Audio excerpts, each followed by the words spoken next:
Welcome and welcome back to the Wrestling Room. I am your host, Roxanne Perez. And today I have my lovely co-host with me. My name is Mr. Anderson. We are back with another episode for your listening and or viewing consumption. Hope everyone's having a beautiful day. And I'm in a lot of pain. So just feel like I should share that with y'all. Yeah, as you guys can see, this is not a visual episode this week. You are most likely staring at the Wrestling Room logo. Congratulations, you've won. The last 2 weeks in wrestling have been a lot. The last episode we dropped was the Rumble, the night of the Rumble, right before the Rumble. And, really? Yeah, we haven't been back since. So we were supposed to give you guys an IRL episode, but I kind of said, fuck that shit. It was Valentine's Day, so fuck you niggas. So we're here on a Sunday. So we're here on a Sunday. I did not say that. So we're here on a Sunday instead. So, yay! How you doing? We came back with the bread, so don't be mad. I could have just not came back with the bread, and then you guys would just be fatherless children,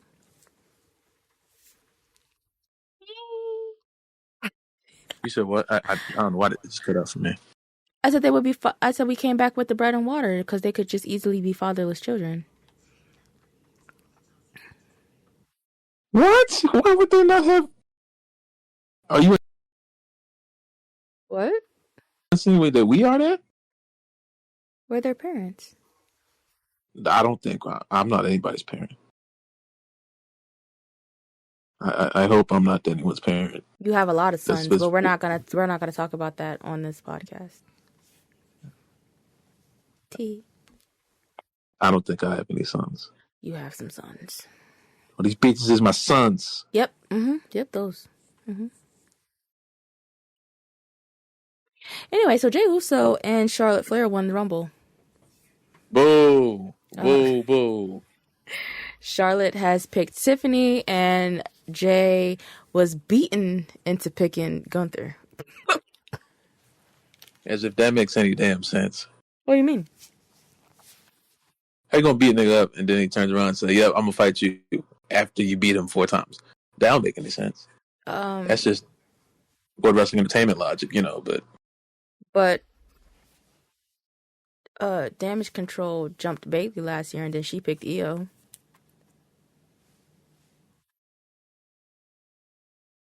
Damage Control.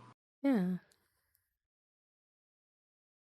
I don't give a darn about no Damage Control. Not in 2025. But you said, how can you beat somebody up and then they pick you? That's what happened to Bayley. She got beat up and then she picked Io.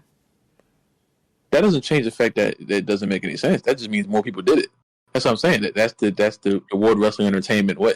It's stupid no matter who does it. This is just the most recent occurrence. Okay. I get it. Well, they said that Jey has been the pick for the Rumble since October, before they even planned the match for main event. So, yeah. Wait, what do you mean? That Triple H had already made his decision of who the Rumble winners were in October. The main event match wasn't until January. See, I hate when they do stuff like that. When they we were doing this the entire time. It's like, okay, I mean, I'm happy. I'm no longer as frustrated as I was with Jey winning when it happened. That's kind of subsided for now. Charlotte is still one of the worst decisions they've made so far. Okay. Jey is something that I can deal with. I didn't agree with it, but I can deal with it. It's not that bad. Charlotte winning, there is absolutely no logic for that at all. And there's too many people trying to build logic out of it because Charlotte's their favorite wrestler. That's cool, but I don't know why in the world we're in this era where we can't even criticize our favorite wrestlers anymore. Do you think she's gonna put Tiffany over? No. Oh. Okay. There's no scenario in which Charlotte loses at WrestleMania. It didn't matter who she picked. She could have picked Rhea, Julia, Tiffany, fucking Masha. It didn't matter who she fought. Charlotte's winning that match at the Rumble, and then at WrestleMania, and then she's gonna win it back at SummerSlam. And people are gonna sit here and try to tell me that she's elevating something when there's not a superstar, a champion on the roster that needs Charlotte Flair.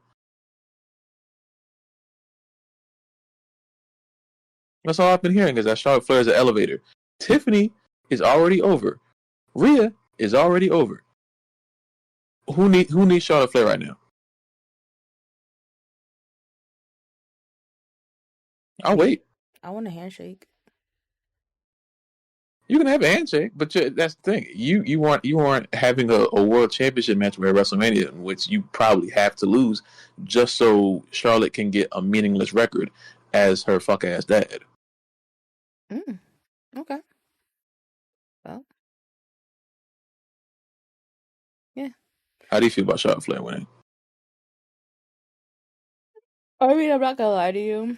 I felt like it was gonna happen regardless. Since that was her first match back. I will continuously say this. I am traumatized by Charlotte Flair. Anything Charlotte Flair brings me back to the night that she got injured. Because I was like 6 feet away from her when it happened. So, seeing her return at the Rumble, it was cute. It was cool. I just feel like at this point, Triple H is chronically online, and he's starting to take the fantasy bookings and put them on paper, and making them real. And that's what happened with Tiffany and Charlotte. It was a fantasy booking, Tiffany's dream match that came true. So, yeah. That's how we got here. I remember reading it a while ago, and I was like, look, that's cool. Tiffany and Charlotte wrestling for the championship is cool. I'm not angry at that per se.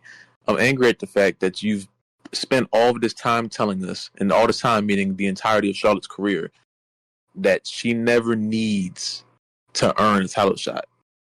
She can walk in and just get a title shot and win the match in the same night. So after all that character development, you have her go out here and do the exact opposite of what you've been trying to portray her as. There's literally no logic in that. There's no way you can book around someone when you spend all this time telling us that she has the Charlotte in the Bank contract at all times, but that's now she's winning Charlotte Rumbles. in the Bank. She's always had that for years. She's always had that for years, and it's like I don't know why. It's not even only Charlotte Flair fans. It's fans as a whole. Whoever your favorite wrestler is, they refuse to criticize them. I'm not saying you got to agree with me thinking that it's stupid, but damn, can we not? Are we out of the business of criticizing bad creative just because you like this wrestler more than one another? I feel like I'm the only person that ever criticizes my favorite wrestlers. Well, I don't think I'm the only person. That's stupid to say, but I don't see as much as I think I should. I'm gonna name this episode Charlotte in the Bank. Thank you so much. Oh no. It's gonna get all the clickies, It's just disgusting. It's just disgusting. But Tiffany's gonna lose at WrestleMania, and people are gonna come on the internet and explain why Charlotte Flair has to have championship number 16. And I will go on any public platform and say that Charlotte Flair does not deserve half of the championships that she's gotten, and she is the biggest nepotism byproduct I've ever seen in wrestling ever. I think she is one of those Nepo babies who benefited the most from nepotism. And I say that because when you think of the Nepo babies that's in WWE or in the wrestling industry, period, a lot of them didn't get shot to the top like she did, She came in and they didn't give her name at first, but they definitely put her father on her arm so you knew who her father was. like immediately. I remember like Flair being on like being ringside and stuff like that at like during certain black and gold things, and like basically being her valet. And then they finally gave her the last name after a while, and it, you know, skyrocketed from there. I just she does very much benefit from nepotism more than I would say like the twins, you know. It took Roman kind of sort of benefits from it, but it took the crowd a long time to get behind him. But he was definitely skyrocketed because of who his father was. But her, there was something about her that freaky old man liked. And it might have just been because she is the daughter of Ric Flair.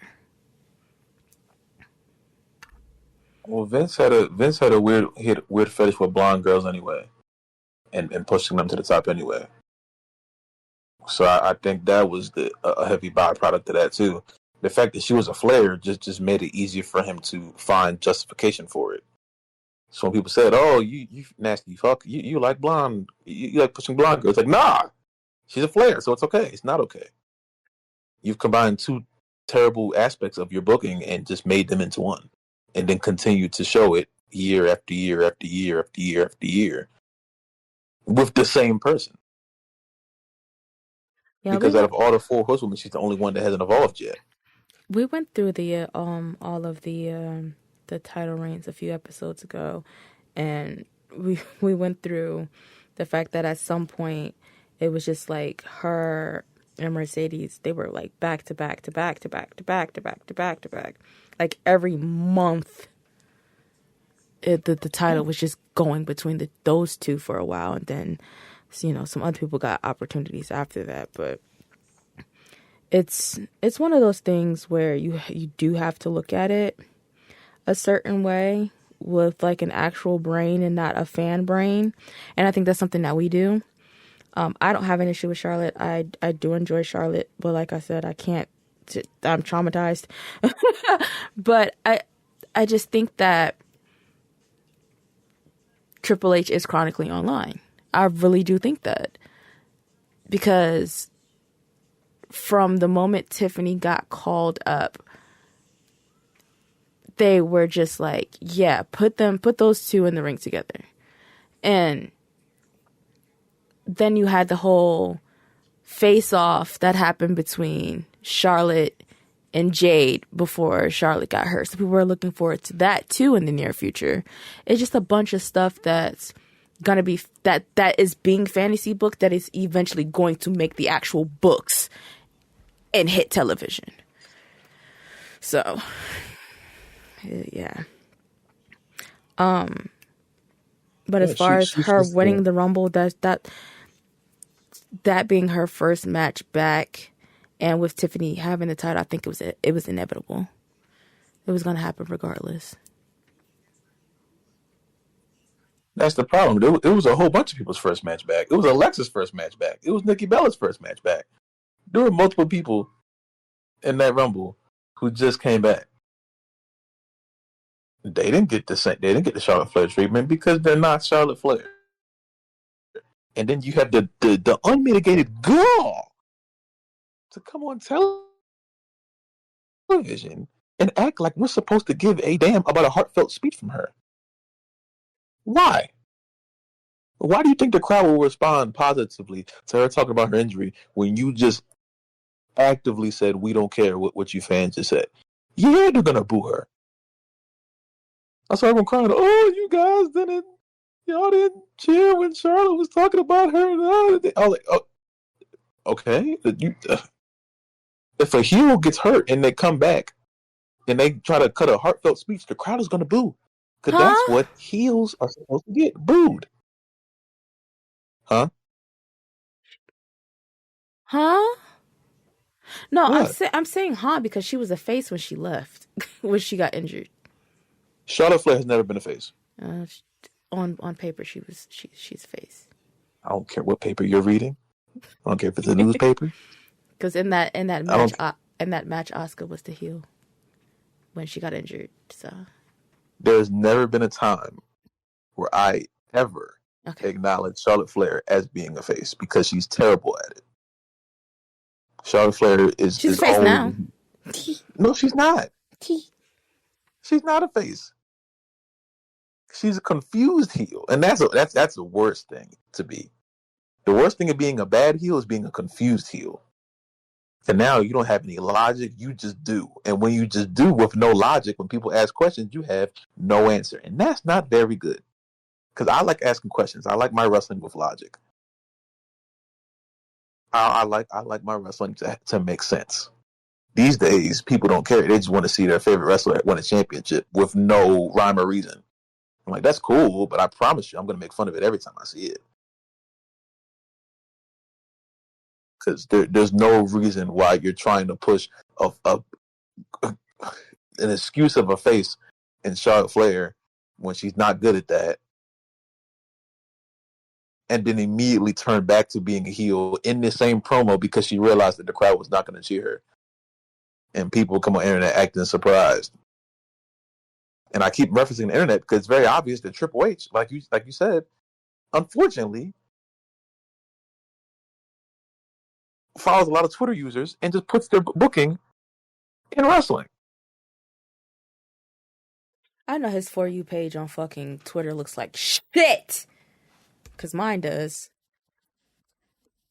Because people should not be going on this, any kind of social media and expecting to find logical wrestling opinions. Because everyone is on social media. Everyone thinks differently about wrestling. So why would you book a program on what everybody thinks? Because if everybody's right, no one's right. We all think about stuff differently.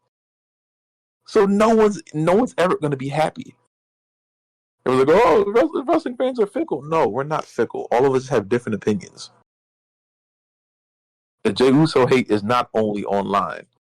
It just happens that when he goes out there and does the entrance, everyone likes doing the entrance. I don't like him winning the Rumble, but I still do the entrance because it's fun. But me having fun when someone comes out does not mean I want them to win a Royal Rumble now. Two different things. Well,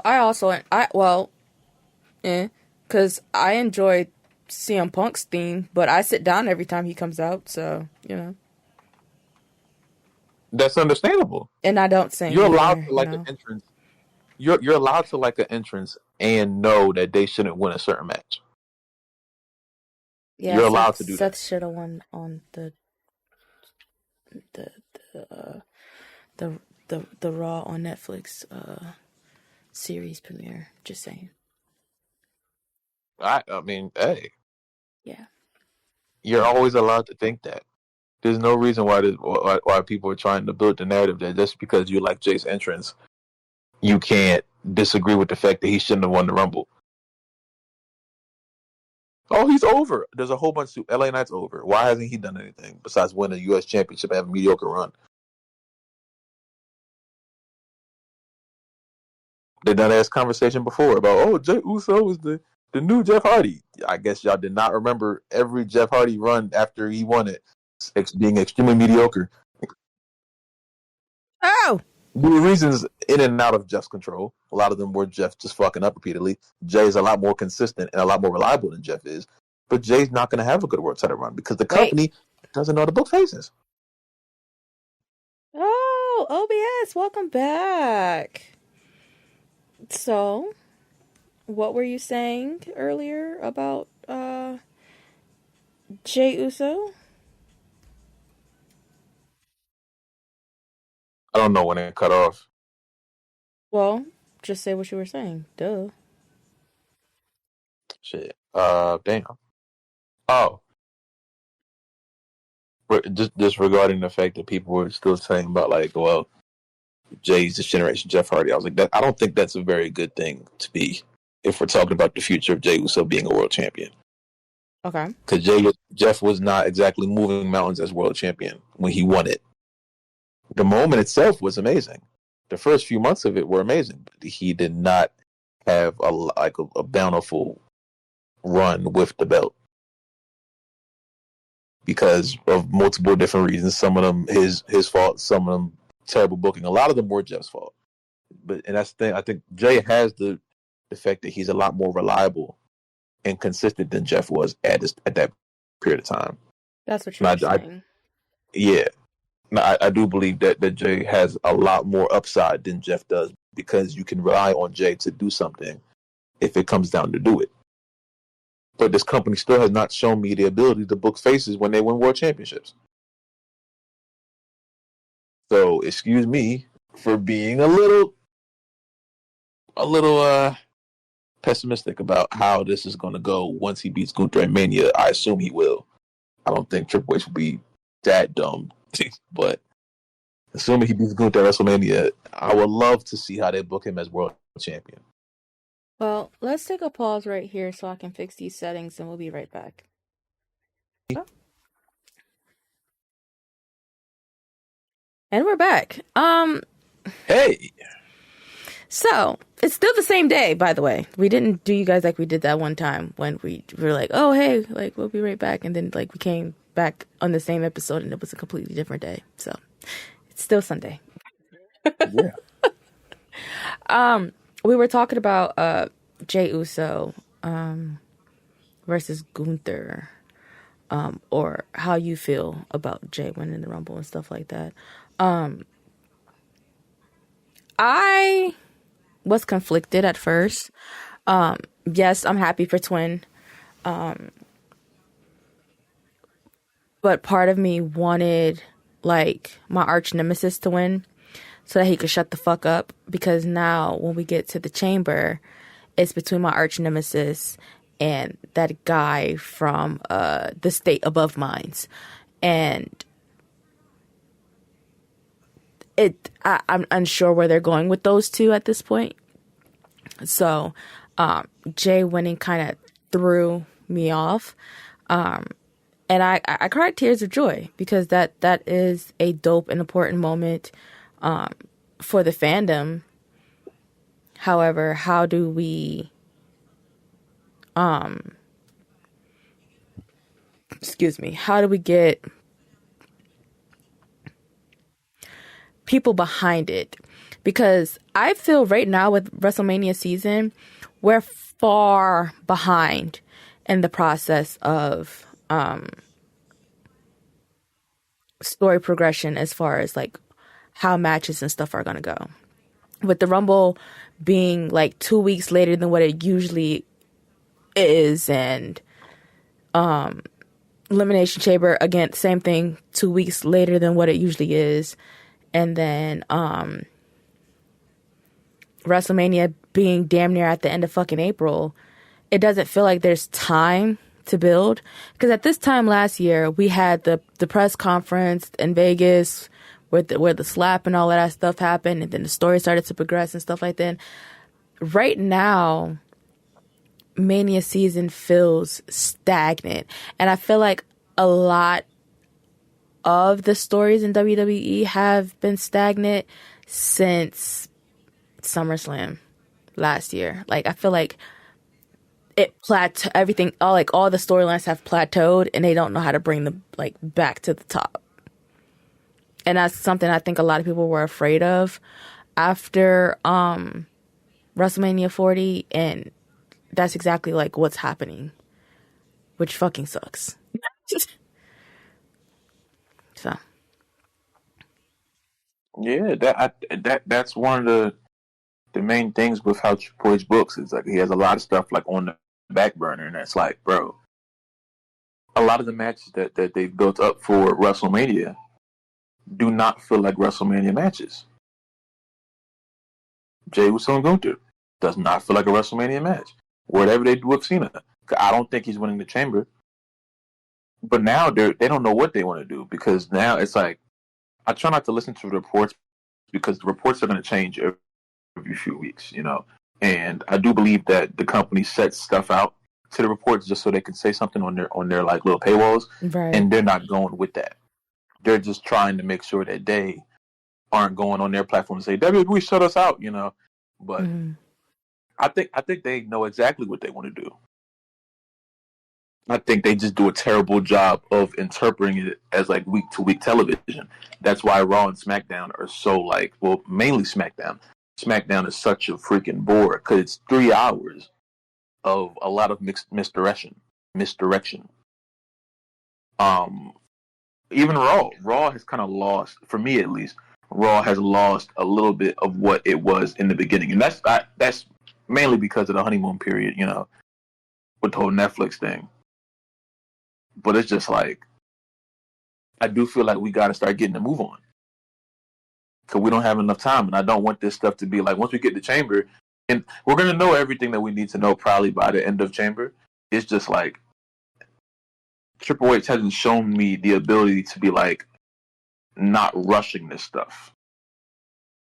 He hasn't shown me the ability to like do this stuff week by week and have it build week by week. Because there's so many stuff. We just got a huge development in the Jade Cargill thing.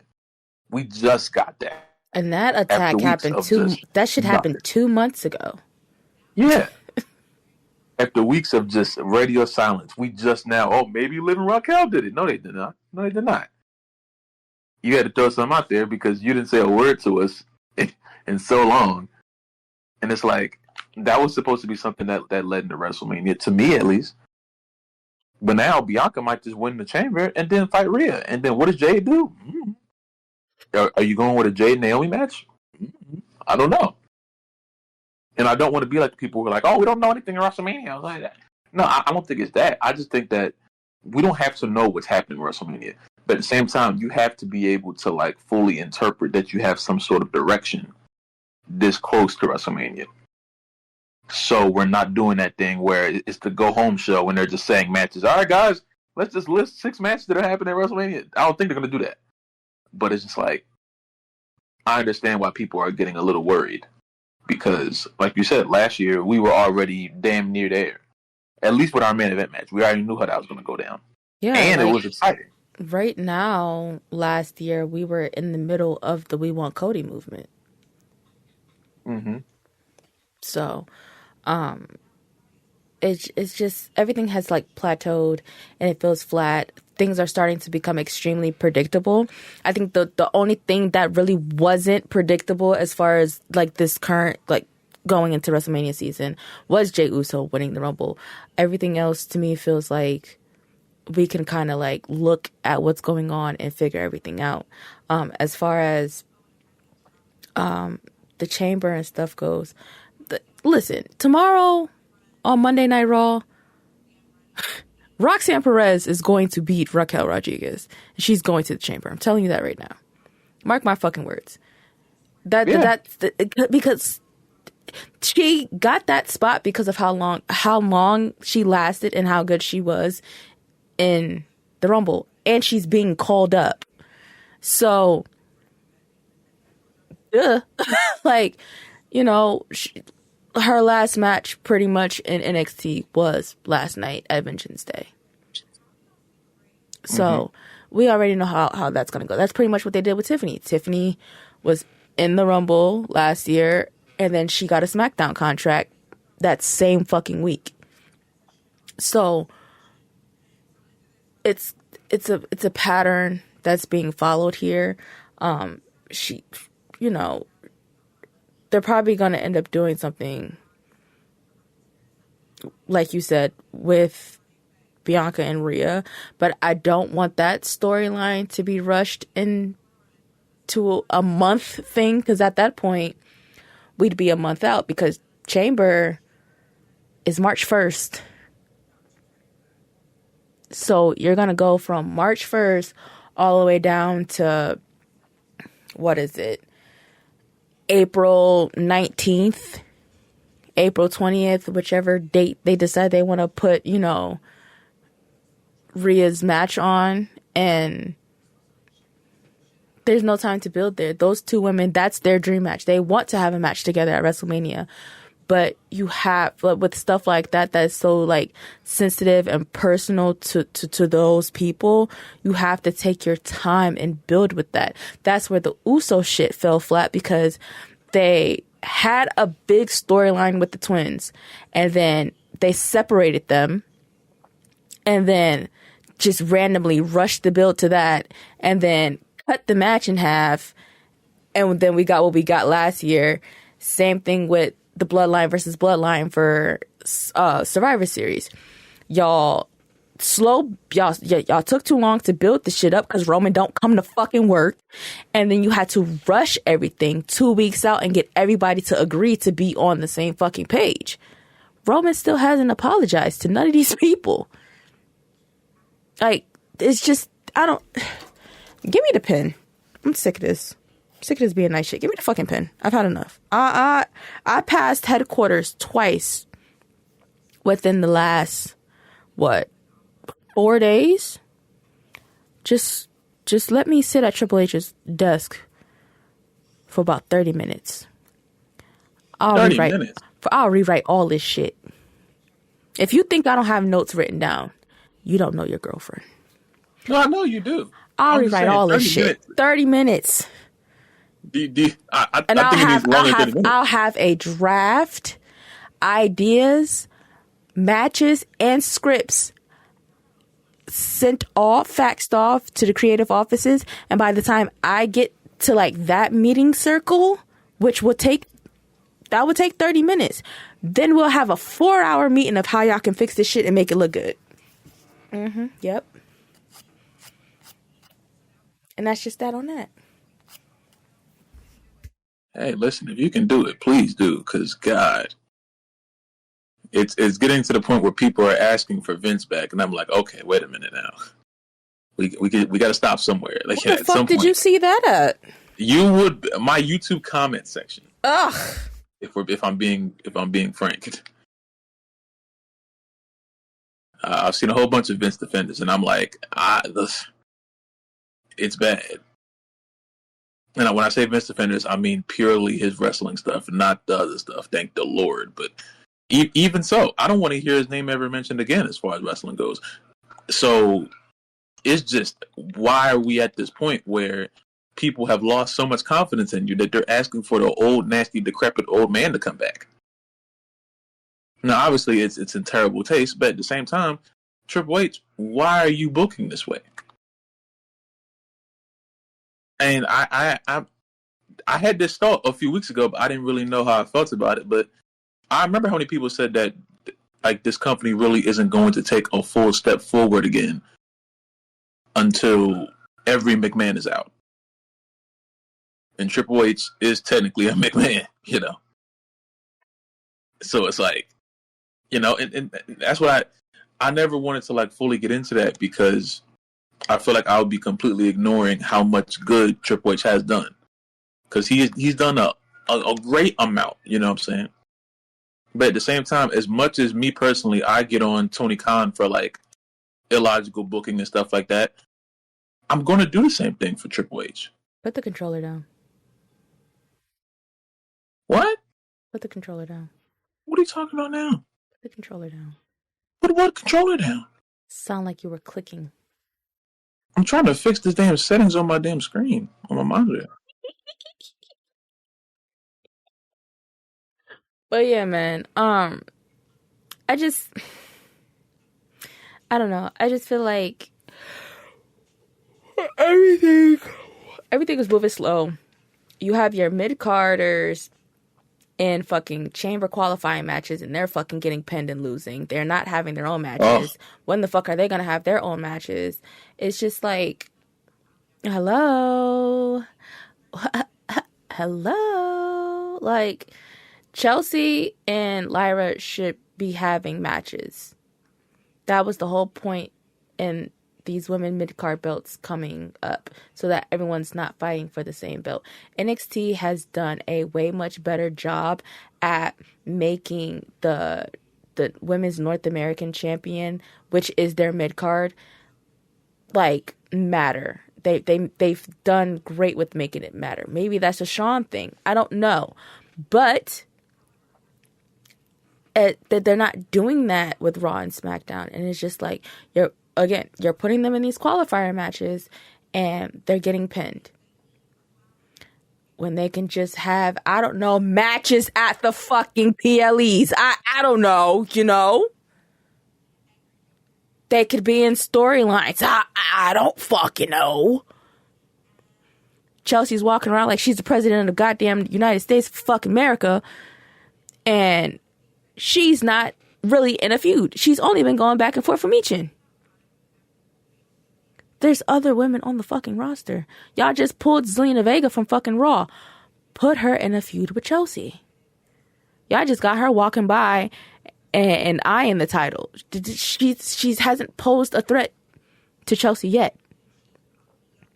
We know y'all not going to break up Chelsea and Piper because y'all not going to know what the fuck to do with Piper.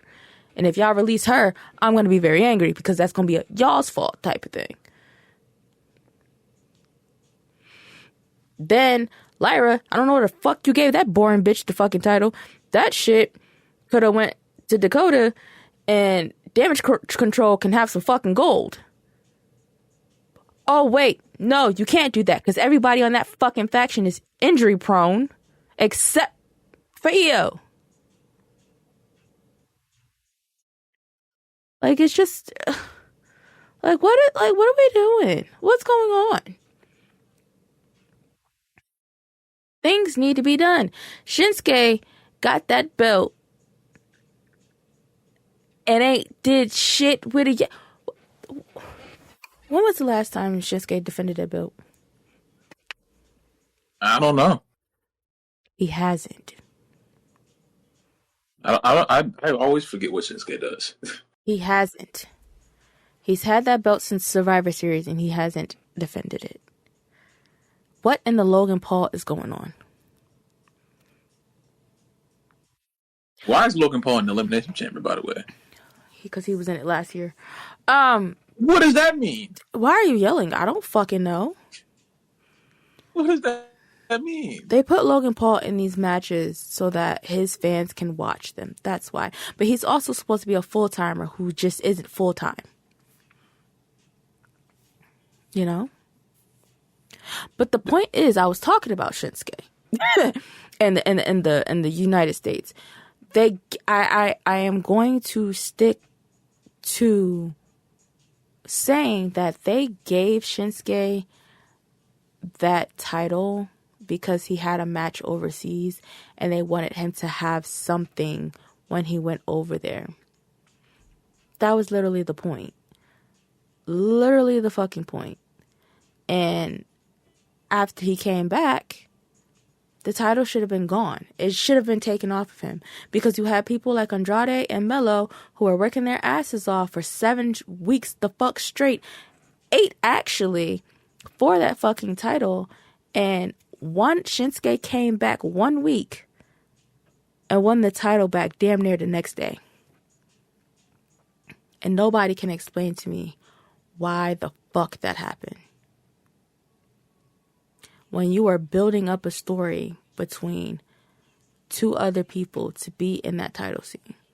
Now you got him in the back lurking around Jimmy Uso and fucking Damian Priest. Damian does not need another U.S. championship run. Give it to somebody who hasn't had a singles title on the main roster yet. So that's either Melo or Jimmy. Y'all could have even went somewhere with that feud with those two. That could have been a 7 match series. Y'all didn't want to do that because y'all keep throwing Jimmy into the fucking bloodline.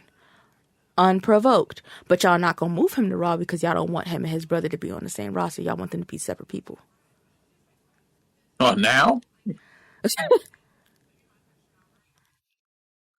Now because Jay's a megastar, and they're like, okay, well, it's very obvious that one is better than the other. People are starting to like catch on to Jimmy, but see, that's the thing too. Like I keep saying this online, I keep saying it here. Jimmy did have like his Top Boy fame, but it wasn't as big as how Jay is now.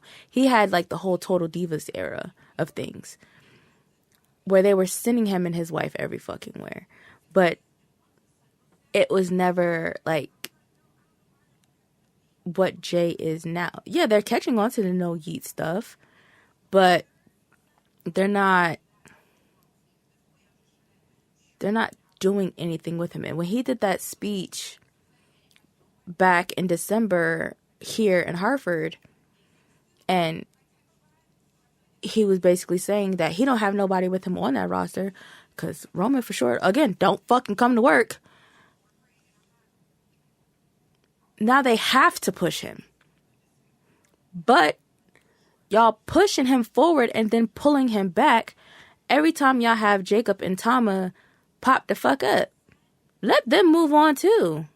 If they gonna be beefed out with Solo, let them be beefed out with Solo and leave Jimmy the fuck out of it. Leave Cody the fuck out of it. But they can't do that. They refuse to do that for some fucking reason. I'm still confused on why Solo had the bright idea to just attack Cody after all this time.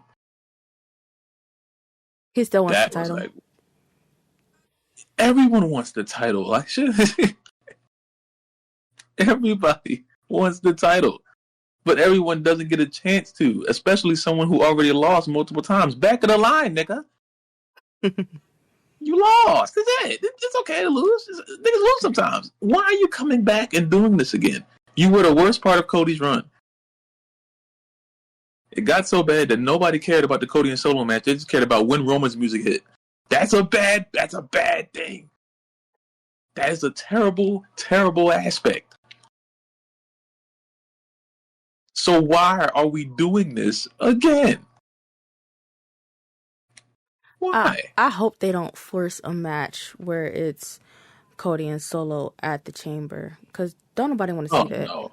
Oh, yeah. Don't nobody want to see that. I know we're getting Sammy and KO at the Chamber.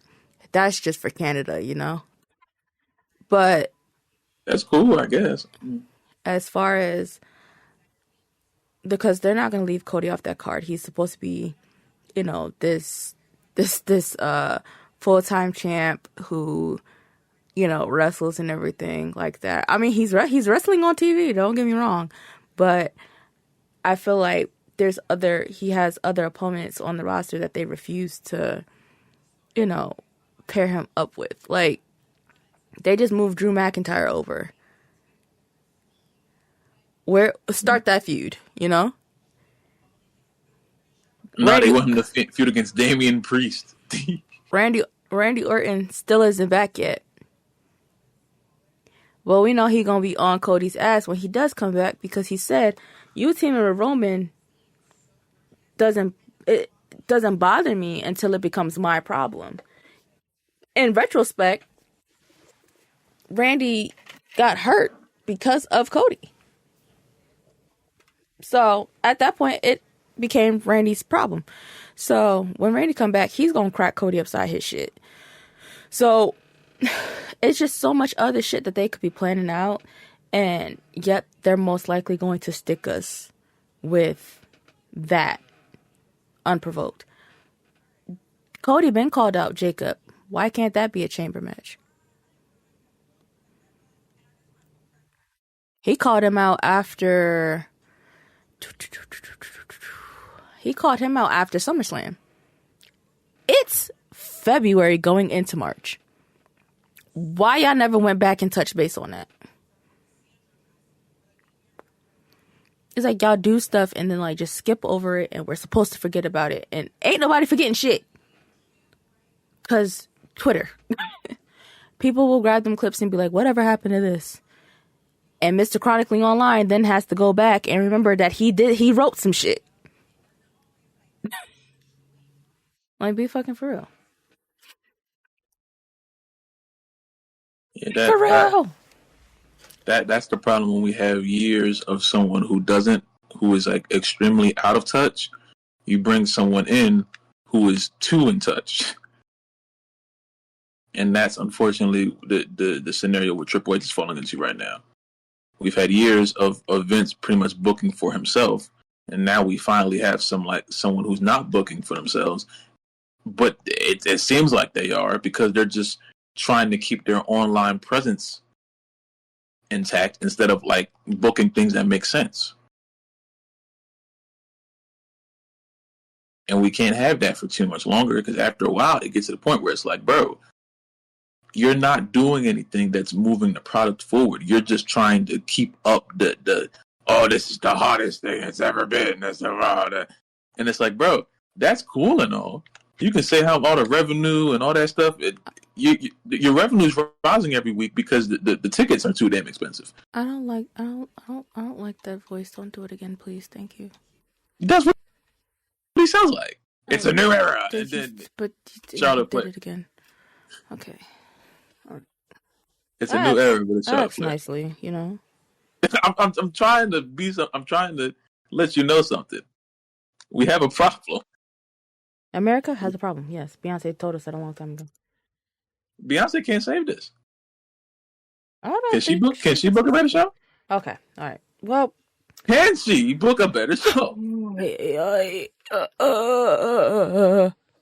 I mean, she did make the B-Day album, so I mean, maybe she could. Anybody can make that album. 2008. Okay, I mean. Okay. So that's enough talking about the what the young people call it, the Fed. Please don't do that again. I won't do the Triple H voice again if you never say that to me again. You are an adult. Okay, so All Elite Wrestling. Oh God! Oh, we're just oof. You know, going to stupid to more stupid.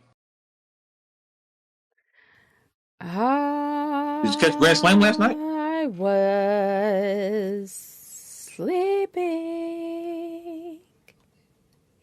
You didn't see none of it? No, but it's on my DVR. Oh. Probably watch that later. What the fuck? Language, please? No. I was clicking around on their website and I came across their VIP packages.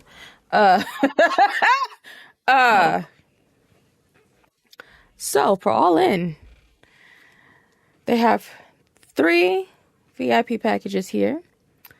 The first one is Challenger, premium lower seating, exclusive access to the Lexus Club, pre-show appearances by AEW talent, a photo with championship belts inside the Lexus Club, VIP credentials, VIP concierge representative, dedicated early entrance, and crowd free shopping for $550. Then you have the champion tier, which is floor seatings, rows 6 through 10, a commemorative chair, access to the American Club, pre-show appearances by AEW stars, and then it looks like everything else that's included in the Challenger, but you get a complimentary seat to ROH on July 11th. You get a merch pack. Okay, that's $1,050.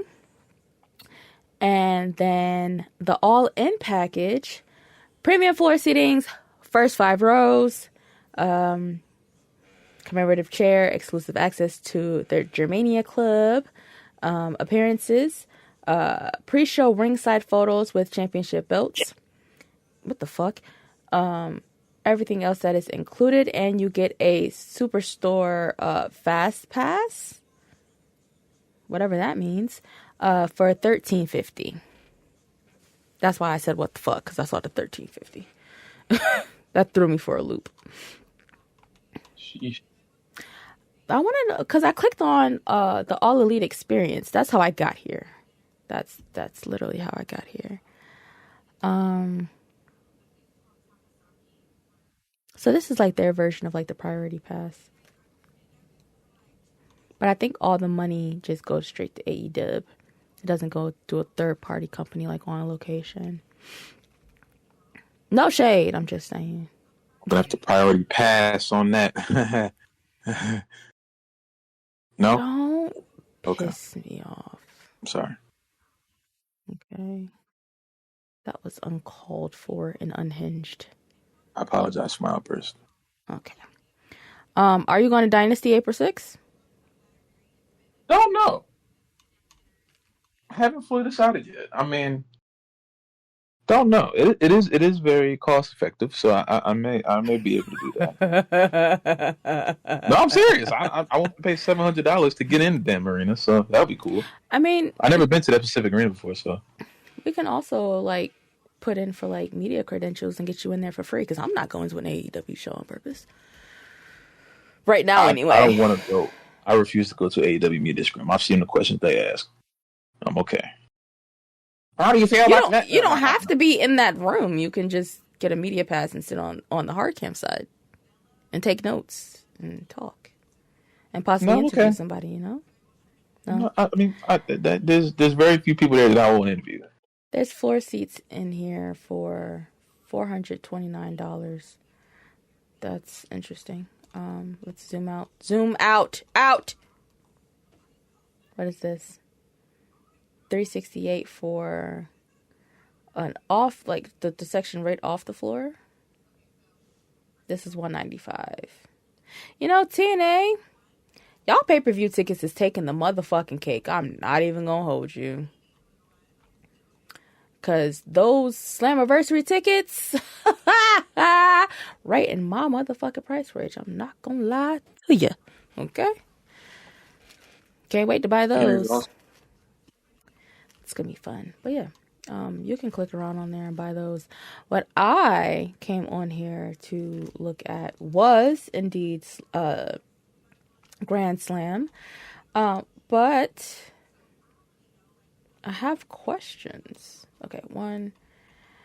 The TBS champion. Her match was second on the card. That's very interesting. What? When was the last time she was a co-main event? I don't know. I can't answer that one. Very surprised that's not in her contract. Because it would be in mine. No idea. Let's see. Okay, before I say this, how do you feel Mariah May's how do you feel her reign went? Bad. Okay. Very Michael Jackson bad, in fact. It wasn't good. May I ask and why? She's great in her own. It's just that title run was not it. May I ask why you feel that way? It seemed like they were putting too much priority on Mercedes until Toni Storm was ready, and then when Toni was ready, they're like, "Oh, here's our champion." It seemed like they didn't know who to put the effort into, as if she isn't the main women's champion. Like you have her, you gave her the biggest belt in the women's division, and you're not treating her as such. You're just sitting here like having her be on standby until Toni comes back. And that's what I think. I think all women's wrestling has that exact problem. Weird enough. Tony Khan and Triple H will have someone that they want to feud their world champion with, and until they're ready to go, like say they're injured or something, they'll just pause all progression of the world champion until that challenger comes in. And it's like, Mariah still has to like live as champion while Toni Storm isn't ready yet. You can't just have her sitting on there and just doing whatever and waiting. And that's what they insist on doing, because for some reason they're not using the logic part of their brains, and they do it so much. There is no there's no other way you can go about it. They do it so freaking much, and Mariah May just happened to be the latest victim of it.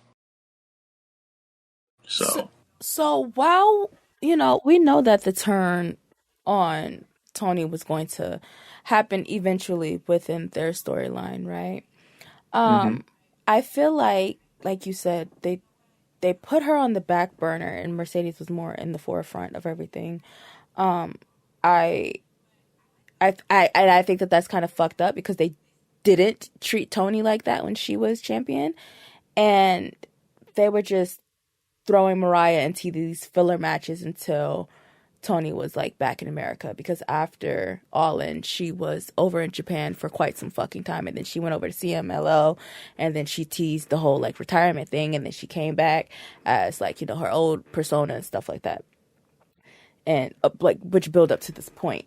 To me it just doesn't it didn't do Mariah any justice because Mariah is great.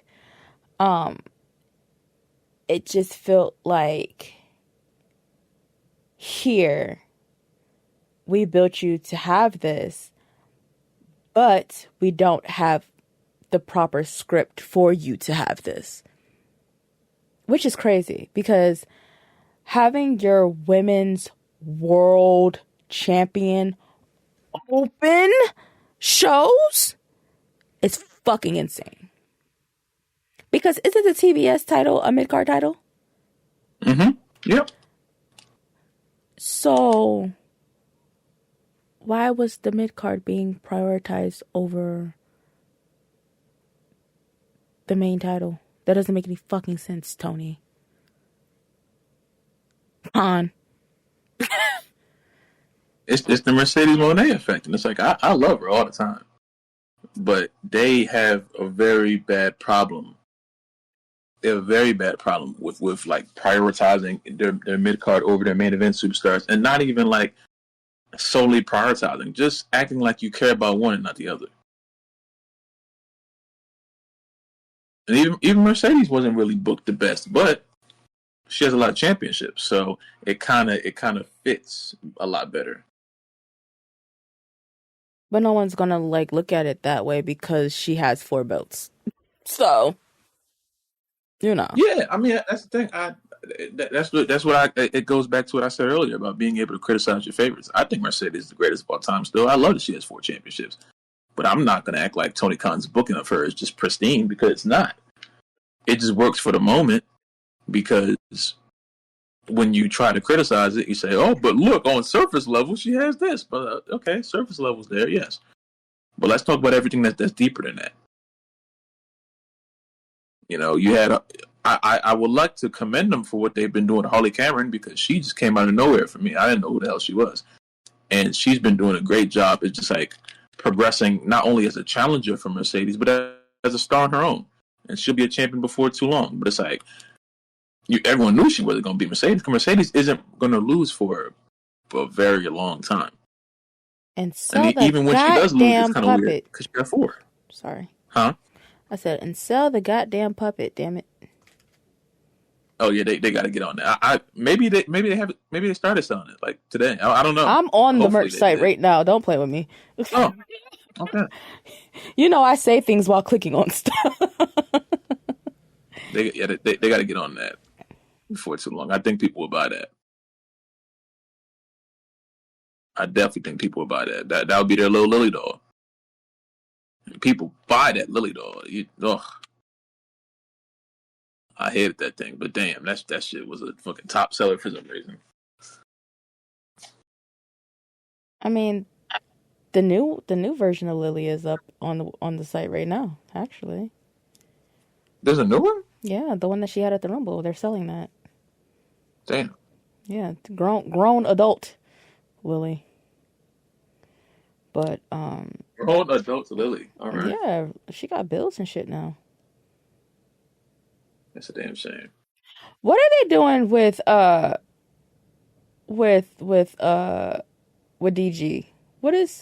Was he on the card for Saturday? Who? Daniel Garcia. I ain't seen that man since he won that belt. I ain't seen that man in a while. I think he's on Collision. Yes. I think that's where they got him. And he did not have a match on Collision Saturday. No. Go fucking figure. That's interesting. This Ricochet shirt is atrocious. But yeah, I don't know, man. I'm gonna go and watch it, and then I'm gonna come back with my thoughts on it next week. So we are gonna have to revisit Grand Slam again. How unfortunate. But I would like to like sit down and watch it and you know have like official thoughts on it and not just read what's on the AEW website. Because it gives you commentary notes and then just be like such and such won. So I don't want to do that. It's not. I got to see that tag match that freaking big tag match they had. That's what I got. Which one? There was two. Omega and Ospreay versus. Oh, the one that opened the show. Yeah, I got to see that. Okay. Apparently that was excellent, so I got to see that. I would think so. I started watching like halfway through, and I saw freaking Colt getting his ass beat at it, and I got really angry because the Death Riders are still like doing things. But MJF and Hangman feud starting soon, which is absolutely amazing. I like that. That's a good feud. Stop feuding MJF with freaking old people and get him in there with Hangman. That's I like that. I can definitely get behind that. Why does he have a U-tune? Why? He doesn't need to have a U-tune. The black guy with the dreads. He doesn't need that. Done. The fuck?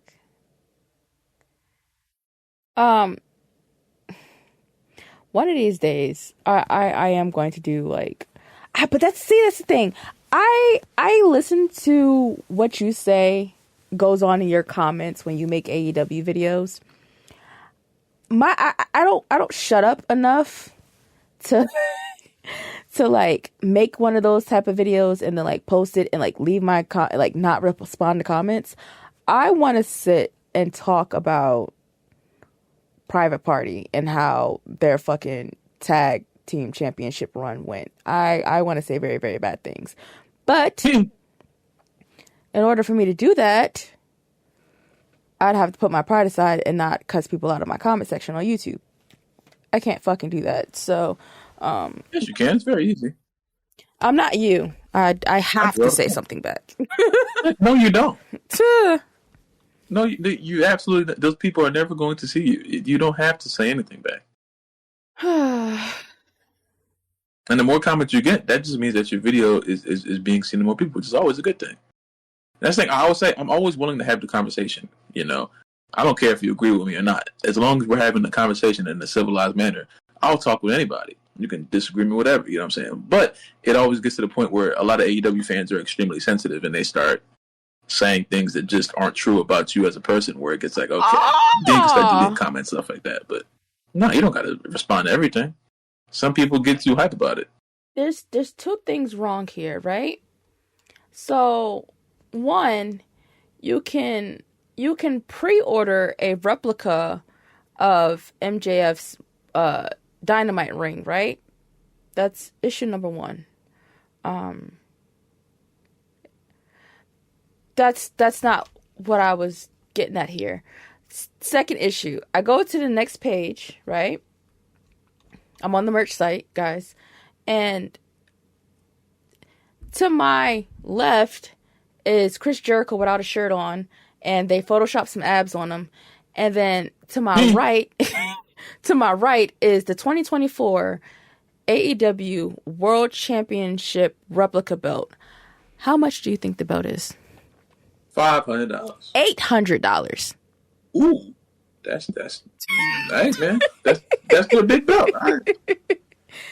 They sell them for $1,000 at live shows. Like if you go to like a taping of like Dynamite or Collision, they're $1,000 in person.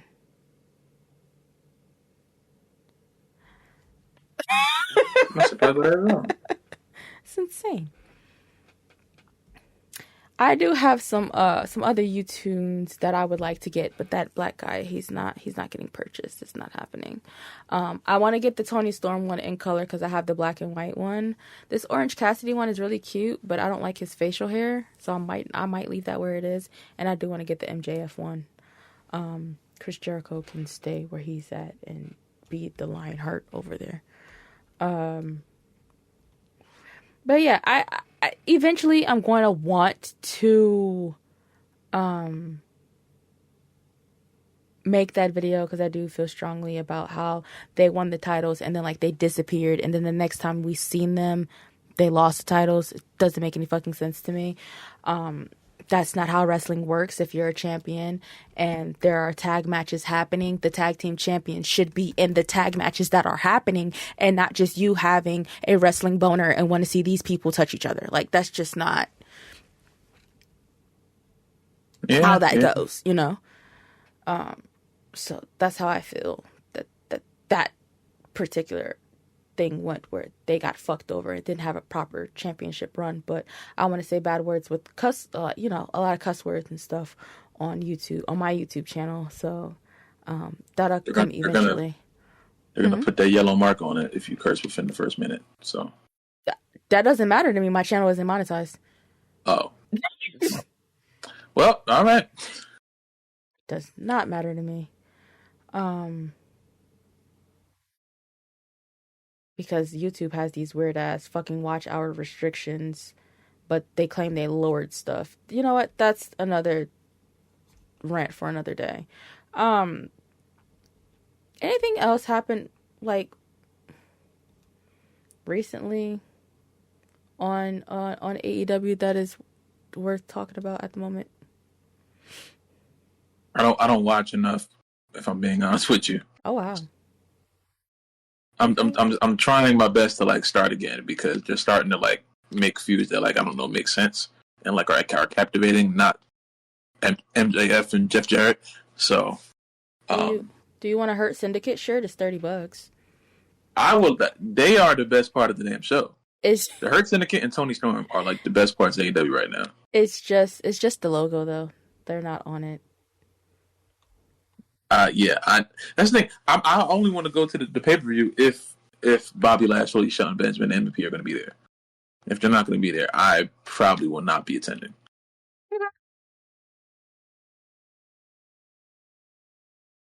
I think they're awesome. That's not a bad reason to want to go somewhere. I'm not going to lie to you. I think the Hurt Syndicate might be the most over part of AEW right now. We hurt people. They might be the most over part of that damn show right now. I still want to give Willow Nightingale a hug. She looks so soft. Why'd you giggle? It was funny.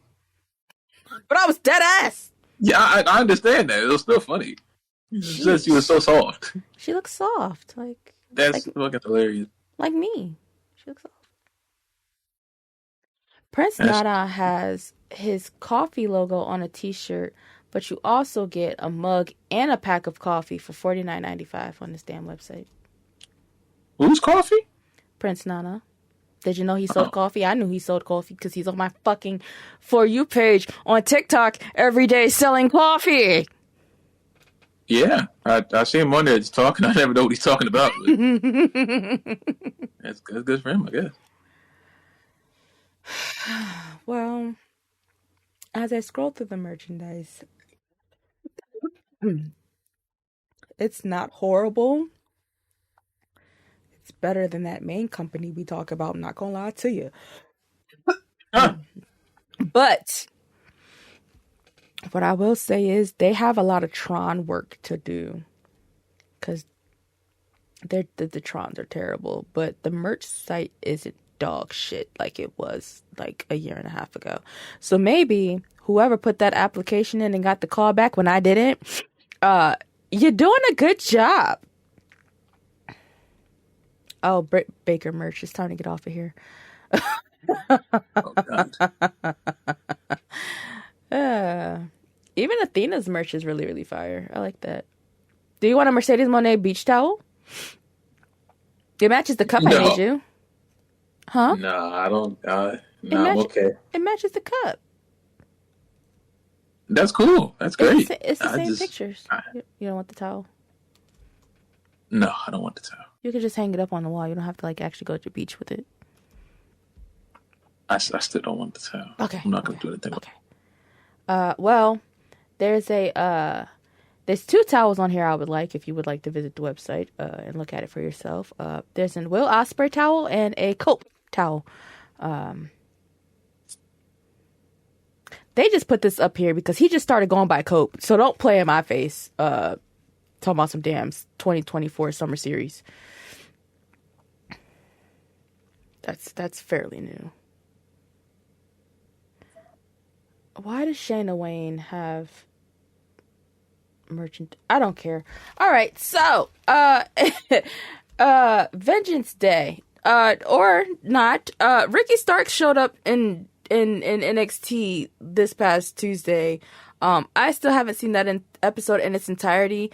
I was spoiled while I was at work. Don't you love Discord and text message group chats? No. So that was spoiled for me. I'm very happy because literally Monday it was being reported that Mero and Malachi Black were removed from the AEW roster page, and they were all free agents. And then the next day, Ricky showed up on NXT TV. They're not saying his name. He's not saying his name, but the crowd said his name. So he's going to do his official contract signing this Tuesday on NXT. I'll be glued to my seat watching because y'all know I love me some Ricky. And I've been tweeting free Ricky till it's backwards, and it's finally backwards. So Ricky is free.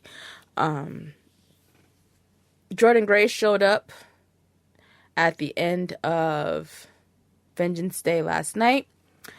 A new faction on NXT debuted last night. They were jumping niggas. Obafemi got the beats put on him. And somebody else. They attacked Fraxium and Josh Briggs last night as well. So they appeared twice during the show, and I think that was really fucking dope.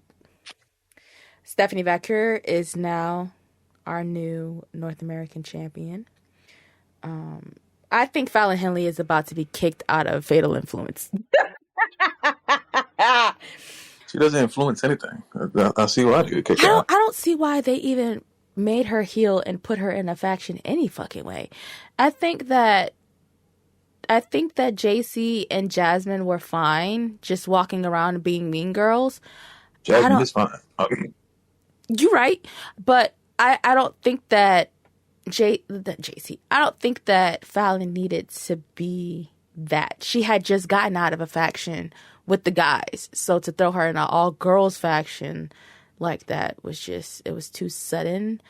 Put Thea Hale back on my TV before I start breaking shit. Y'all got her performing at live shows. Put her back on TV.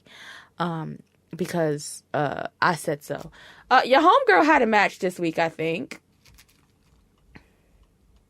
Your homegirl had a match this week, I think. Hold on. I didn't see NXT this week, but I did see your homegirl and her 2 knee braces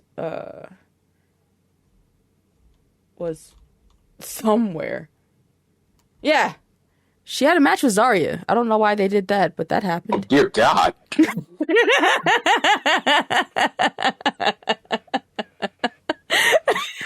That's scary. Zarya's tough. I don't know. She's very scary. It says the powerhouse Zarya scored another victory in NXT as she took down Nikita Lyons.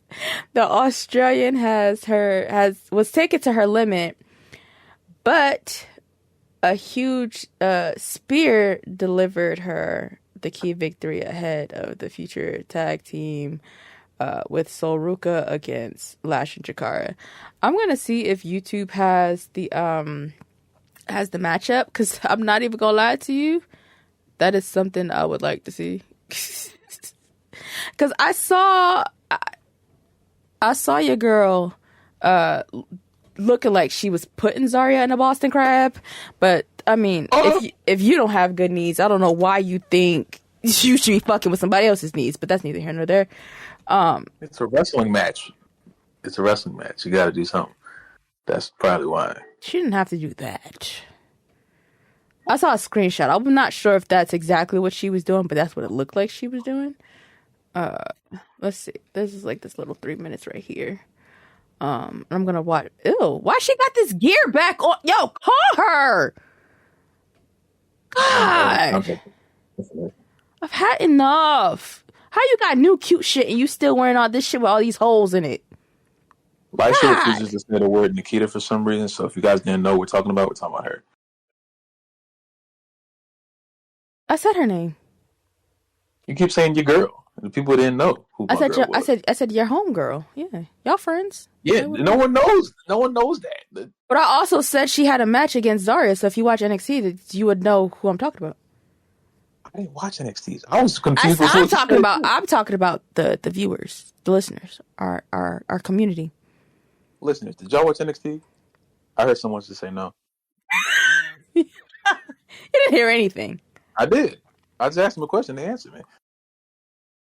Oh, okay. Well, I again, I don't understand why she got this shit with these holes in it. It wasn't a Boston Crab. She did a split on her back. That's what it was. Hey. Yeah. Me and you had, I don't know if we had this conversation like privately or if we had this conversation on air. She is wearing 2 knee braces. Was that a private conversation? Yes. Yeah, well, I'm looking at you that because she destroyed both her knees. Correct, but you also said that you didn't think she was wearing 2. I'm looking at her wearing 2 on Tuesday. No, that wasn't my point. What I was telling you, because you kept saying something about her doing certain moves, and I was like, there's multiple wrestlers that did certain moves with double knee braces on. No, you said you didn't think she was wearing 2 knee braces. That was the conversation. Vividly. That was not the conversation. That was the conversation. Because we were arguing about if she was wearing 2 knee braces or not. You said you didn't think she was. And I'm looking at her wearing 2 of them. So I know she destroyed both her knees. So I know she would have worn 2 knee braces. That's why I think that wasn't the conversation. Wrestling in 2 of them. But yes. That was the conversation, was that you didn't think she was wearing 2. You thought she was wearing 1 and not 2. But I'm telling you, that's what it was. It wasn't. Okay. Well, Nikita Lyons got her ass beat by Zarya. She did a split on Zarya's back. That was kind of cool. It's kind of cool. But that's not the point here. SmackDown on Friday, I felt how Laf looked majority of the fucking show. Sleep. That was ridiculous. That show was very much. You were asleep all of fucking SmackDown, pretty much. No, I only fell asleep for 2 matches. I saw everything else. I saw everything else besides what Tiffany was doing and the main event. That's all. Yeah, once I saw Damian Priest, my eyes just started getting a little woozy. You know, every time Damian Priest comes on the screen, everything slows down in my body. So what happened with Jimmy and Drew? Jimmy and Drew were on the screen. See, you were asleep, like I said. Jimmy kicked him. I forgot. No, I just forgot for a minute. No. I woke you up to see that. No. You're asleep. You're asleep. No. I do remember. I just forgot for a second. Nah. Darn it. Your ass is asleep. He kicked him backstage, didn't he? Yes. But why did he kick him? Because Drew called him Jay. Okay. And Drew was antagonizing him. And Jimmy didn't say a word. Then just kicked him in the face. And then did no yeet. I only missed 2 matches, y'all. Even though SmackDown, if you miss all of SmackDown, it's okay. It's Damian Priest is on the show. We also missed like the first 10 minutes of the show because when we got back to the apartment, Drew and Cody were in the ring talking to each other for whatever fucking reason. I don't know who came out first, but we missed the first 10 minutes of that too. I don't know. I wouldn't know that. I watched the segment back. I was about to say, I was eating salad at a Mexican ghetto bar, you know? Ghetto bar. Was it not? Were they not playing ratchet music? No, they weren't playing ratchet music. It was just loud rap music. So, Valentine's Day, they was just like, we gonna play In the Club by 50 Cent, the explicit version. Listen, if I was a part of the DJ people, it wouldn't have done that, you know, because sometimes I don't know who was DJing in that, but that wouldn't have been what I would have hit at February 14th. It definitely would not have been my Valentine's Day playlist. But they went from like 50 Cent to freaking like the damn song. I don't know who sings the damn song. I know when I hear it. Freaking BB Rexa, I think her name is. They were playing a whole bunch of shit. I'm confused as to why my phone keeps turning itself on and off. That shit just said 4%. Now it's back on 1. I'm not touching this phone. Just die. Thanks. Well, do you have anything else you want to talk about? Because the premiere episode of WWE's Let's Fucking Go is currently on. Oh, I gotta tap into that. I gotta tap into that. So I would like to watch that. I'm probably gonna start it from the beginning and stream for my people. So happy belated Valentine's Day to all of the Wrasslin Room family. Laf bought me a lot of candy, and I'm excited to like rot my teeth out. Oh, And he bought me something else, but it's not here yet. So I'm excited about that. You guys will see that. I got a John Cena shirt, yo. Yeah, I bought him a retro. Well, not really retro. It was like a 2020 John Cena shirt.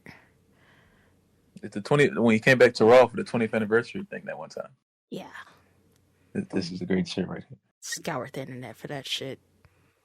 He said he wanted it like at some point last year, and I had been looking for it for damn near a year, and I finally found it.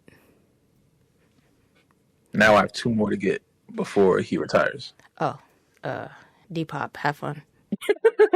Depop. I'll get on. Do you have anything else for the people? No, I don't think so.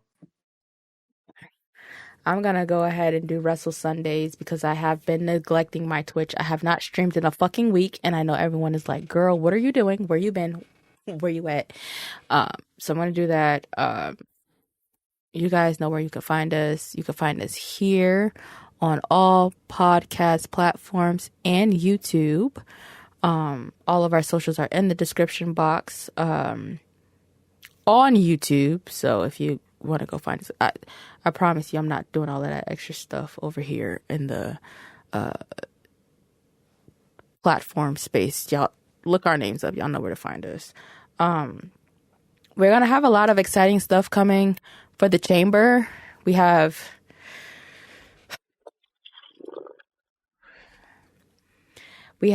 a week. The chamber is next Saturday.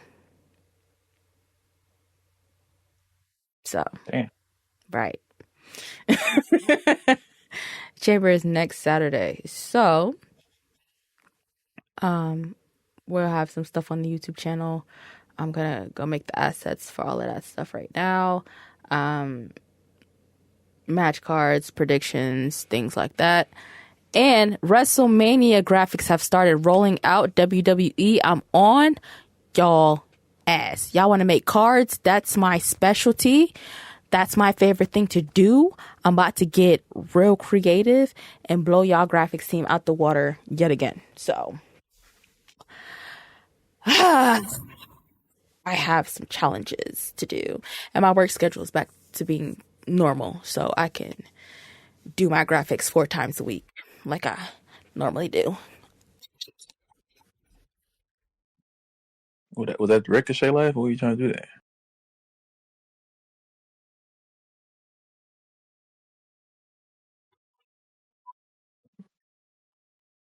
You should get some cough drops for that.